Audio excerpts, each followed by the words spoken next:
সালাম welcome back to another video. তো গতকালকে তাণ্ডবের অবশ্যই একটা পোস্টার তারা দুপুরের দিকে নিয়ে আসে, তারপরে প্রেস কনফারেন্সে যায়। বাট আমার মনে হয় কালকের দিনটা একদম ব্যাপক দিন ছিল।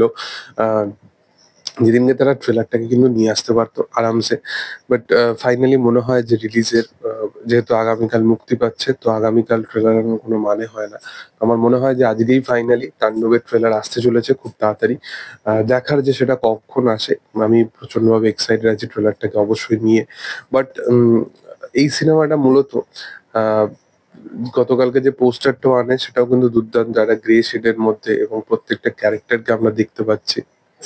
এবং প্রেস কনফারেন্সটা যেখানে রাখা হয় সেখানে আমরা প্রত্যেকটা টিম মেম্বারকে দেখতে পাই, এবং সেখানে শাকিব খানকে প্রচন্ড হ্যান্ডসাম লাগছে। এবং মূলত আগামীকাল মুক্তি পেতে চলেছে, তো একটা ব্যাপক লেভেল অফ কালেকশন তো করতে চলেইছে।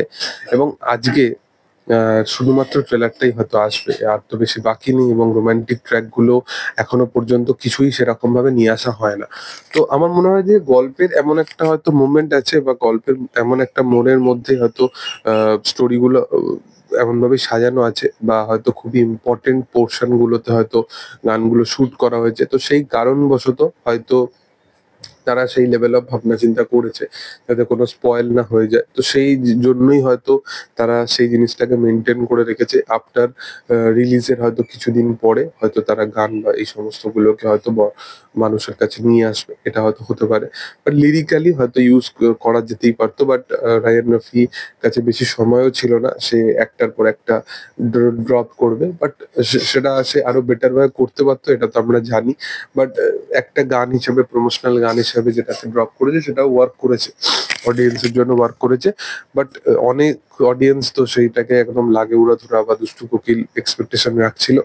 সবসময় সেই এক্সপেকটেশন লেভেলে তো গান বানানো ঠিকও নয়। তাহলে যে কম্পোজ করছে বা যে পরিচালক বা যে অভিনেতা, তাদের কোনো কাজের কোনো ক্রাফট থাকবে না সে যদি একই প্যাটার্নের কাজ করে যায়। তো সেটাই হচ্ছে ব্যাপার। তো দেখার যে আগামী দিনে কি হয়। তবে ট্রেলারটা কেমন হতে চলেছে সেটাই হচ্ছে ব্যাপার। কারণ মূলত ট্রেলারটা নিয়ে এক্সপেকটেশন রাখা হচ্ছে যে একটা গল্পটাকে প্রপার ভাবে উম, যে বাসটা ক্রিয়েট করতে আরো বেশি সক্ষমতা আনবে। কারণ তুমি যদি দেখবে বরবাদের যে টিজারটা ছিল সেটা কিন্তু একদম অন পয়েন্ট ছিল। অন পয়েন্ট মানে যে যেখান থেকে শাকিব খানকে দেখানো হয়, মানে সেটা কাফি ছিল একটা ট্রেলার দেখানোর জন্য। অবশ্যই তাণ্ডবের ফোরকাস্টটাও দুর্দান্ত। বাট তাণ্ডবের ফোরকাস্টে শাকিব খানের এন্ট্রিটা কিন্তু ওই র‍্যাপ সং থেকে হচ্ছে।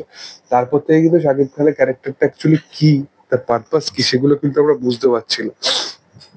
তো এখানে সেই জিনিসটাকে কিভাবে দেখানো হয়, নাকি রিলিজের আগে তারা পুরোপুরি হাইড করে রাখতে চাইছে, সেটা দেখার আপকামিং দিলে কি হয়। তবে তোমাদের কি বক্তব্য বিষয়টাকে নিয়ে সেটা তোমরা অবশ্যই কমেন্টে জানাতে পারো। ভিডিও ভালো লাগলে অবশ্যই লাইক করো, শেয়ার করো, সাবস্ক্রাইব করো চ্যানেলটাকে, এবং পাশে থাকা বেল আইকনটা অবশ্যই প্রেস করে দিও। Thank you all, by.